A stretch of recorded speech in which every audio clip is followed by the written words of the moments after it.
Hello students, welcome to VIP to Serve. This is NIT special biology class. और last class में हम लोगों ने अपना most important chapter excretory system को डिस्कस किया था और इसमें हम लोगों ने देखा था कि डिफरेंट ऑर्गेनिजम्स में एक्सक्रीशन कैसे होता है, कौन से ऑर्गन्स इन सब में इन्वॉल्व होते हैं। और फिर हम लोगों ने ह्यूमन एक्सक्रीटरी सिस्टम को डील किया था, उसकी एनाटॉमी को देखा था।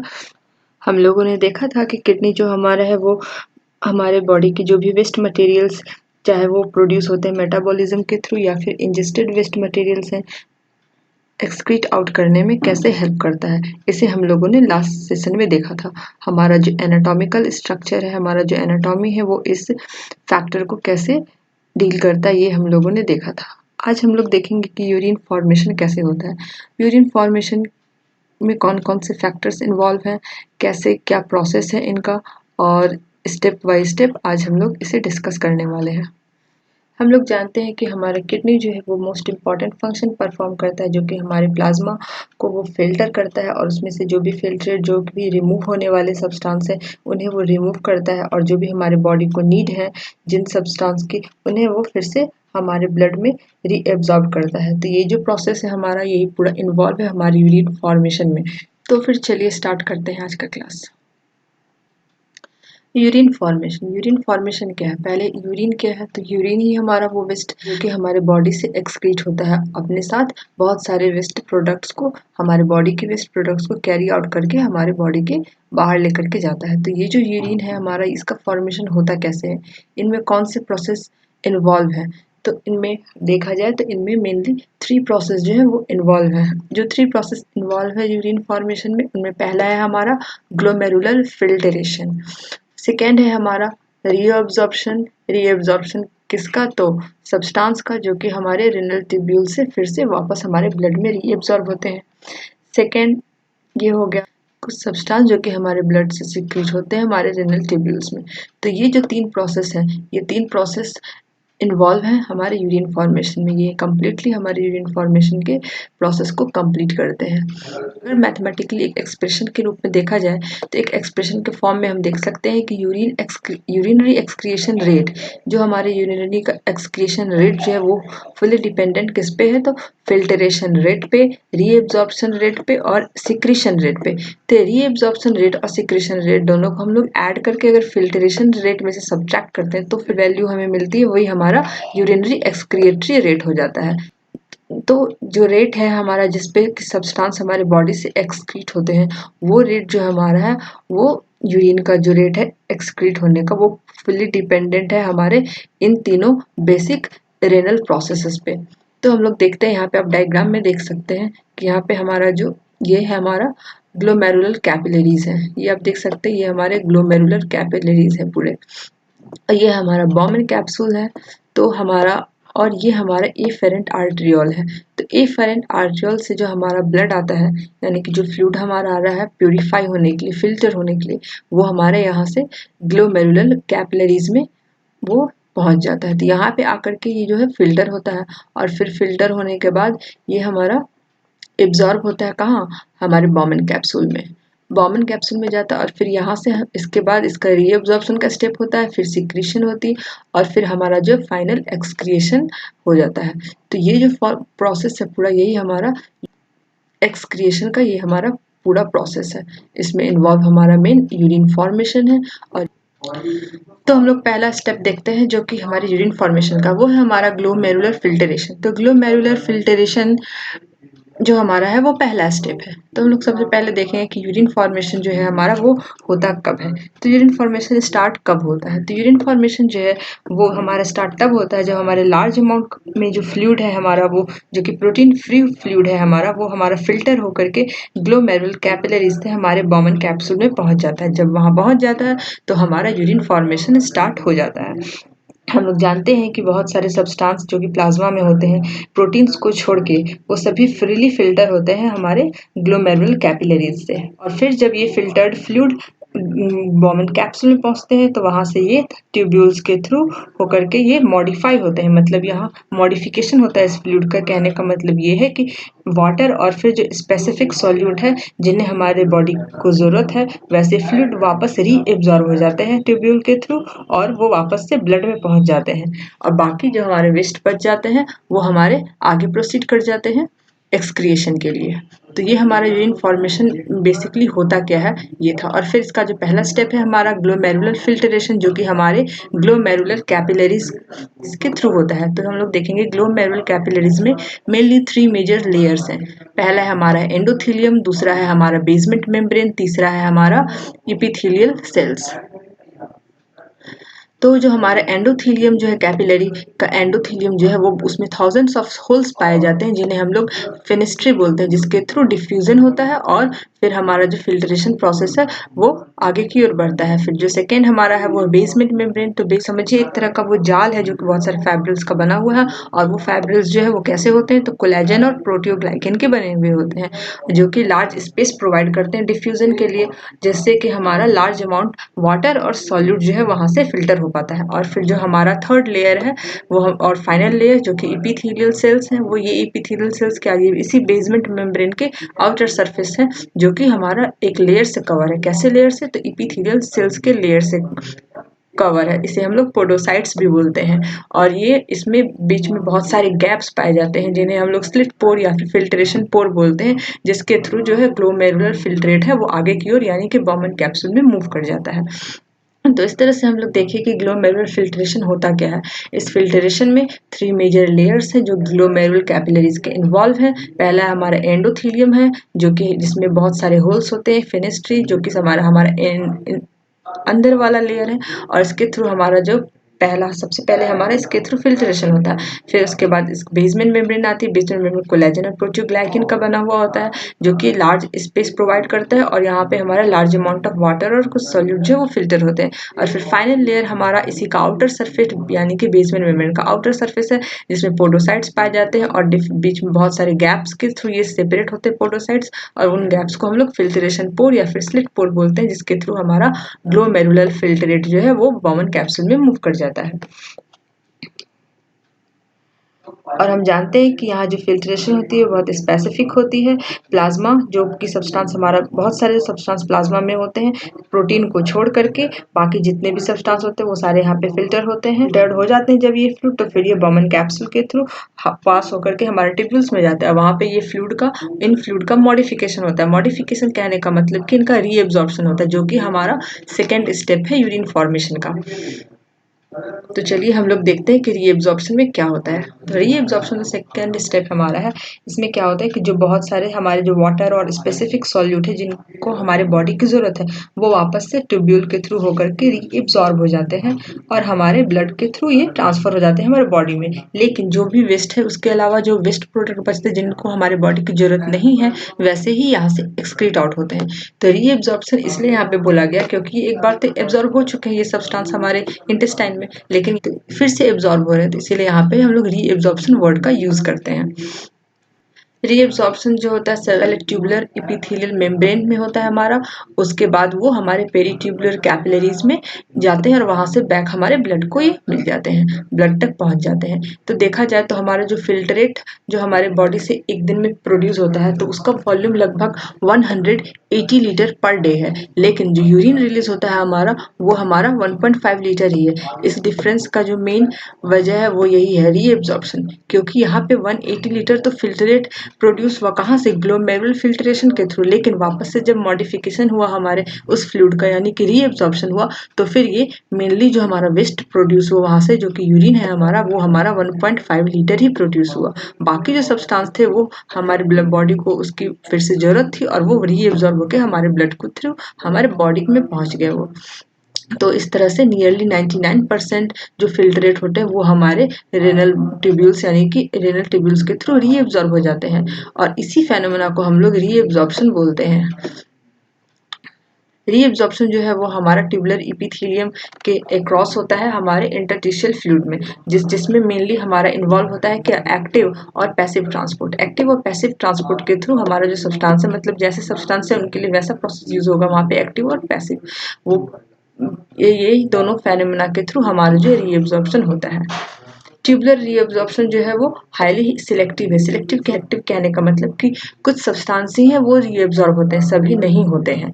वाटर में कुछ सॉल्यूट्स हैं जो रीअब्जॉर्ब होते हैं और फिर कुछ वेस्ट है जो कि नहीं ही होते हैं, वो हमारा वापस से एक्सक्रीट आउट हो जाता है। तो यूरिन फॉर्मेशन के टाइम में क्या होता है कि ट्यूबुलर सेल्स जो है वो सिक्रीट करते हैं है H+ और K+ का और एमोनिया का। यही हमारे बॉडी के फ्लूइड के आयनिक और एसिड बेस को बैलेंस को मेंटेन करते हैं, मतलब कि हमारे बॉडी के pH को मेंटेन करके रखते हैं, कंसंट्रेशन को मेंटेन रखते हैं। जो एक प्रॉपर कंसंट्रेशन होना चाहिए, इन्वायरमेंट होना चाहिए सेल को सर्वाइव करने के लिए, उसे ये मेंटेन करते हैं। बहुत सारे सब्सटेंस जैसे जो कि हमारे ब्लड से जरूरी है कि वो रिमूव हो ही, ऐसे इंड प्रोडक्ट जो कि मेटाबॉलिज्म से हमें मिलते हैं वो बहुत ही इंपॉर्टेंट है कि उनका रिमूव होना है, जैसे कि urea, creatinine, uric acid, urates, ये सब जो है बहुत ही इंपॉर्टेंट है कि ये रिलीज आउट हो जाए हमारे बॉडी से। तो इनका जो रीएब्जॉर्प्शन होता है वो पुअर है, मतलब कि यहाँ पे रीएब्जॉर्प्शन इनका नहीं होता है। ऐसे प्रोडक्ट जो है वो प्रोसीड कर जाते हैं आगे की ओर ताकि वो इनका एक्सक्रिएशन हो सके। इसीलिए यूरिन में इन सब चीज़ों का अमाउंट जो है वो ज़्यादा होता है, कंसंट्रेशन ज़्यादा होती है। इनसे अगर अपोजिट डायरेक्शन में तो इलेक्ट्रोलाइट जैसे कि सोडियम आयन है, क्लोराइड आयन है और बाइकार्बोनेट आयन्स हैं, ये हाईली रीएब्जॉर्ब है क्योंकि इनकी ज़रूरत हमारे बॉडी को है। ये जो इनका रीएब्जॉर्प्शन यहाँ पे हाई लेवल पे होता है और ये रीएब्जॉर्ब होकर वापस से हमारे बॉडी में पहुँचते हैं ब्लड के थ्रू, जो कि हमारे और एसिड बैलेंस को बना के रखते हैं। फिर कुछ न्यूट्रिशनल सब्सटेंस हैं, अमाइनो एसिड है, ग्लूकोज है, तो ये सब जो है कम्प्लीटली रीएब्जॉर्ब होते हैं ट्यूब्यूल्स के थ्रू। ये हमारे यूरिन में थोड़े भी नहीं पाए जाते हैं, इनका प्रेजेंस जो है हमारे यूरिन में नहीं होता है, ये कम्प्लीटली रीएब्जॉर्ब होते हैं। हमारे ग्लोमेरुलर कैपिलरीज से फिल्ट्रेशन काफ़ी लार्ज अमाउंट में होता है, लेकिन इन सब का फिल्ट्रेशन हमारे यूरिन में नहीं होता है क्योंकि ये कम्प्लीटली रीएब्जॉर्ब हो जाते हैं। क्या क्या कम्प्लीटली रीएब्जॉर्ब होता है? तो हमारे अमाइनो एसिड्स, ग्लूकोज, जो कि हमारे न्यूट्रिशनल सब्सटेंस है। तो इस तरह से हम लोग देखेंगे कि जो ग्लोमेरुलर फिल्ट्रेशन और रीएब्जॉर्प्शन जो है हमारा यूरिन फॉर्मेशन में, ये टोटली डिपेंडेंट है हमारे बॉडी की नीड पे। जिन सब सब्सटेंस की हमारे बॉडी को ज़रूरत है वो सब वापस से रीएब्जॉर्ब हो जाते हैं और जो हमारे बॉडी के लिए इम्पोर्टेंट नहीं है, जिनका कोई नीड नहीं है, वो हमारा एक्सक्रीट आउट हो जाता है हमारे यूरिन के थ्रू।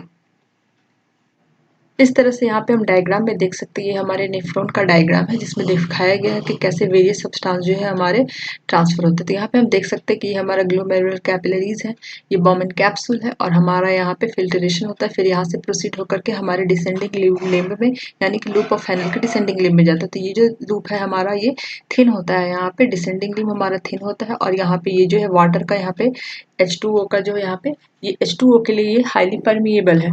तो यहाँ पे क्या होता है कि बाकी सब्सटेंस तो हमारे फ्लूइड में होते हैं पर H2O के लिए हाईली परमिएबल है, तो यहाँ पे इसीलिए कंसंट्रेशन हमारे फ्लूइड का ज़्यादा होता है, इसलिए यूरिन का कंसंट्रेशन यहाँ पे हाई होता है। और फिर ये जैसे ही ये हमारे असेंडिंग लूप में जाते हैं, यानी कि असेंडिंग लूप ऑफ हेनल्स में जब ये पहुँचते हैं तो यहाँ पे थिन होता है और यहाँ पे हमारा जो है ये इलेक्ट्रोलाइट के लिए, ये थिक सेगमेंट जो हमारा इलेक्ट्रोलाइट के लिए हाईली परमिएबल हो जाता है। तो यहाँ पे जो है हमारा है वो इलेक्ट्रोलाइट जो भी है हमारे, वो यहाँ पे डिफ्यूज हो जाते हैं। तो यहाँ पे जो डाइल्यूशन हो जाता है, कंसंट्रेशन जो है हमारे यूरिन का वो कम हो जाता है क्योंकि ये वाटर के लिए यानी कि H2O के लिए इम्परमिएबल है, लेकिन इलेक्ट्रोलाइट के लिए ये परमिएबल है। तो इलेक्ट्रोलाइट के लिए परमिएबल है, तो इलेक्ट्रोलाइट यहाँ पे इलेक्ट्रोलाइट परमिएबल है तो इलेक्ट्रोलाइट तो यहाँ पे डिफ्यूज हो जाता है, लेकिन वाटर के लिए इम्परमिएबल है तो वाटर यहाँ पे रिटेन कर जाता है, जिसकी वजह से डाइल्यूशन यहाँ पे डाइल्यूशन देखने को मिलती है। इसलिए यूरिन का कंसंट्रेशन हमारे thick segment of ascending limb में डाइल्यूटेड होता है और जो यूरिन का कंसंट्रेशन यानी कि यहाँ पे हमारे डिसेंडिंग लिम्ब में यूरिन कंसंट्रेटेड होता है, यहाँ पे डाइल्यूशन नहीं होती है। तो यहाँ पे हम ये देख सकते हैं और अच्छी तरह से समझ सकते हैं। ग्लोमेरुलर फिल्ट्रेशन रेट की बात की जाए तो ग्लोमेरुलर फिल्ट्रेशन रेट कहने का मतलब है कि ग्लोमेरुलस कैपिलरी से जो फिल्ट्रेशन हुई उसकी रेट की बात हो रही है यहाँ पे। तो अगर ऑन एन एवरेज बात की जाए तो on an average 1100 to 1200 ml जो है हमारा वो ब्लड यहाँ पे फिल्टर होता है किडनी पर मिनट। लेकिन एक हेल्दी इंडिविजुअल में GFR यानी कि ग्लोमेरुलर फिल्ट्रेशन रेट जो है वो हमारा 125 ml पर मिनट यानी कि 180 लीटर पर डे देखने को मिलती है। तो 180 लीटर पर डे ये हमारा क्या है, ग्लोमेरुलर फिल्ट्रेशन रेट है, यानी कि ग्लोमेरुलर कैपिलरीज जो है इतने अमाउंट को वो फिल्टर करती है एक दिन में हमारे।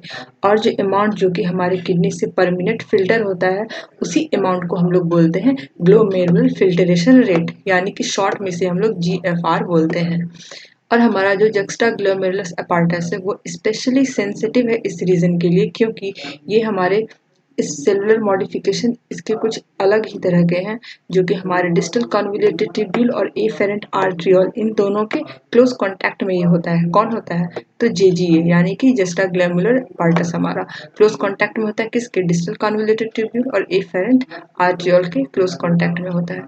तो अगर GFR रेट हमारा थोड़ा भी डिक्रीज होता है मतलब कि फॉल करता है, जैसे मतलब कि जो फिल्ट्रेशन रेट है वो हमारी कम होती है, तो ये जो यहाँ पे जक्स्टा ग्लोमेरुलर अपार्टस है इनके जो सेल्स हैं वो रिलीज करते हैं एक हार्मोन को, स्पेशल हार्मोन है जिसे हम लोग रेनिन बोलते हैं, जो कि हमारे ग्लोमेरुलर ब्लड फ्लो को स्टिमुलेट करते हैं। और इनके स्टिमुलेशन से जो हमारा GFR है वो फिर से नॉर्मल हो जाता है, क्योंकि ये पहले फॉल कर गया था, डिक्रीज किया था, तो एक्टिवेट हुए हमारे JG सेल्स यानी कि जस्टा ग्लोमेरुलर सेल्स जो है वो एक्टिवेट हुए। एक्टिवेट होने से क्या हुआ, तो सिग्नल मिला और रिलीज हुआ हमारा रेनिन, और रेनिन जो है वो हमारे फिर से ग्लोमेरुलर ब्लड फ्लो को स्टिमुलेट कर देते हैं और जो हमारा GFR रेट जो फॉल कर गया था वो फिर से नॉर्मल हो जाता है।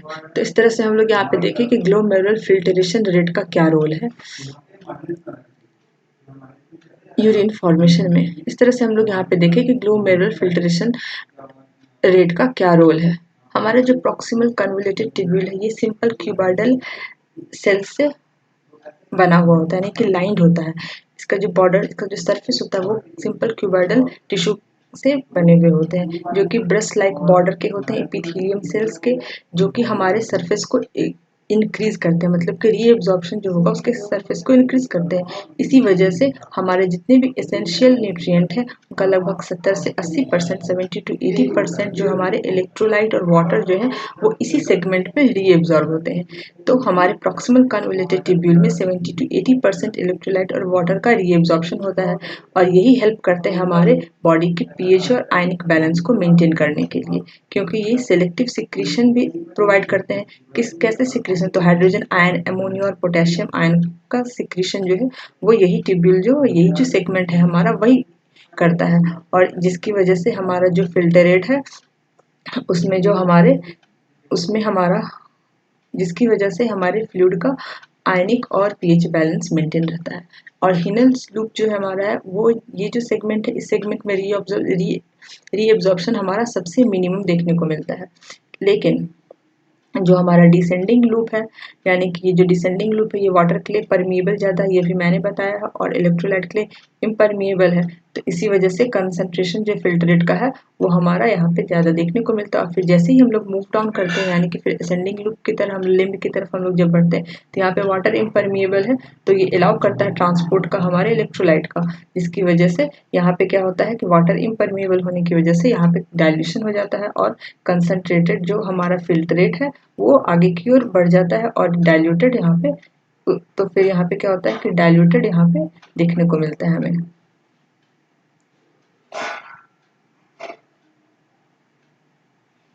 और जो हमारा डिस्टल कॉन्वोल्यूटेड ट्यूब्यूल है, तो डिस्टल कॉन्वोल्यूटेड ट्यूब्यूल जो वो रीअब्जॉर्प्शन हमारे Na+ का और वाटर का जो है वो यहाँ पे देखने को मिलता है, और यहाँ पे हमारा रीअब्जॉर्प्शन भी होता है हमारे HCO3 का। HCO3- का भी रीएब्जॉर्प्शन हमारा यहाँ पे देखने को मिलता है। और ये सिलेक्टिव सिक्रीशन है, किस यहाँ पे सिलेक्टिव सिक्रीशन होता है हाइड्रोजन का और पोटेशियम आयन का, जो कि हमारे NH3 हाइड्रोजन और पोटेशियम आयन इन तीनों का सिलेक्टिव सिक्रीशन यहाँ पे होता है, जो कि हमारे पीएच और सोडियम पोटेशियम बैलेंस को हमारे ब्लड में बना के रखता है। कहाँ पे होता है, तो डिस्टल कॉन्वोल्यूटेड ट्यूब्यूल में होता है।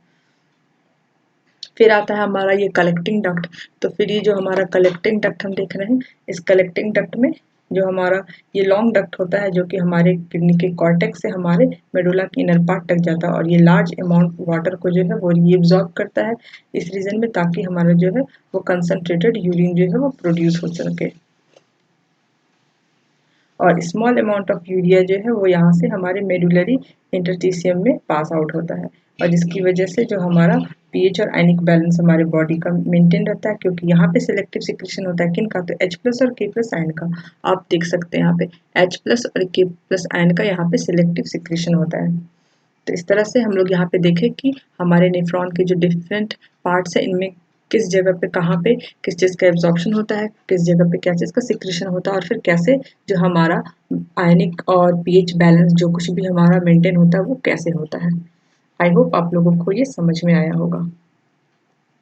तो फिर आज की क्लास में हम लोगों ने देखा कि यूरिन फॉर्मेशन कैसे होता है। तो यही जो हमारा यूरिन फॉर्मेशन का प्रोसेस था, पहले ग्लोमेरुलर फिल्ट्रेशन, फिर रीएब्जॉर्प्शन, फिर सिक्रीशन। तो यहाँ पे मॉडिफिकेशन हुआ हमारे फ्लूइड का, जो भी फिल्टर आउट होता हमारे ग्लोमेरुलर से, तो कुछ एब्जॉर्ब रीएब्जॉर्ब हो गए और कुछ जो वेस्ट बच गए वो फिर फर्दर आगे प्रोसीड कर जाते हैं और यूरेटर के थ्रू होकर के फिर बाहर यूरिन के ऐसे यूरिन पास आउट हो जाते हैं। तो फिर आज के लिए इतना ही। आई होप आप लोग को समझ में आया होगा। कल फिर हम लोग देखेंगे कि मैकेनिज्म क्या है हमारे यूरिन का कंसंट्रेटेड होने का और फिर कैसे वो डाइल्यूट होते हैं, जैसा कि आज मैंने कुछ बताया भी है, पर फिर कल हम उसे डिटेल में देखेंगे और फिर हम आगे के और प्रोसेसेस को देखेंगे, कैसे रेगुलेशन होता है इन सब का, ये सब देखेंगे। तो फिर मिलते हैं नेक्स्ट क्लास में। तब तक के लिए आप इस टॉपिक को फिर से एक बार रीड करेंगे बुक से और देखेंगे कहीं कोई कंफ्यूजन तो नहीं रह गया। अगर कोई कंफ्यूजन होगी तो कमेंट सेक्शन में आप कमेंट करके ज़रूर बताएं। तो फिर मिलते हैं नेक्स्ट क्लास में। Thank you so much for watching this video. Do subscribe my channel, like the video and share it more and more. Thank you so much.